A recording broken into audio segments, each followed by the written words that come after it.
मीनू बेहद ही गरीब माँ बाप की खूबसूरत लड़की थी जो ज़्यादा पढ़ी लिखी नहीं थी, क्योंकि उसके माँ बाप अक्सर बीमार रहते थे जिसके कारण उनके पास पैसे नहीं रहते थे। तब तक मीनू 17 वर्ष की हो चुकी थी। उसके शादी के भी खर्च इकट्ठा करना था। बूढ़े माँ बाप की सहायता करने के लिए मीनू ने काम ढूंढना शुरू किया। ज़्यादा पढ़ी नहीं होने के कारण कोई ऑफिस में काम मिलता नहीं। तब उसने एक बड़े कंपनी में काम करने वाले व्यक्ति सुमन के यहाँ खाना बनाने का काम मिला, जिसे फुल टाइम करना था और महीने का 8,000 रुपये तनख्वाह मिलता।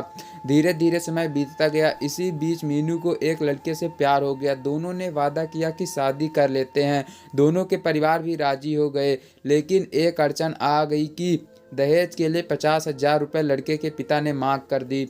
मीनू बेहद गरीब होने के कारण वो इतना पैसा नहीं दे सकते थे, लेकिन लड़के को शादी मीनू से ही करनी थी। तब उसके प्रेमी के मन में एक उपाय सूझा कि क्यों ना मैं नहीं मीनू को दहेज का पैसा दे दूं ताकि उसका कुछ समस्या कम हो जाए। इसके बाद भी मीनू को और पैसों की ज़रूरत थी, जिसके चलते उसका दिमाग काम में नहीं लगता था। मालिक ने की खूबसूरत नौकरानी के साथ ज़बरदस्ती। एक दिन सुमन की पत्नी ने मीनू से पूछा कि इतना उदास क्यों हो। मीनू ने सारी बातें बता दी तो उसने भी एक उपाय मीनू को बताए कि तुम अपने प्रेमी को अपना सेमी फोटो भेजो और उसे अपने प्रति आकर्षित करो कि बोलो कि दहेज के सारे पैसे आप ही दे दो। मीनू ने ऐसा ही किया। उसका पति अब रोज अर्धनग्न फोटो मांगता। एक दिन फोटो खींचने के क्रम में सुमन ने देख लिया और उसको पैसे देने के लोभ से ब्लैकमेल करने लगा। और एक दिन जब सुमन की पत्नी घर पर नहीं थी तो मीनू के साथ जबरदस्ती करने लगा और उसके साथ संबंध भी बनाए।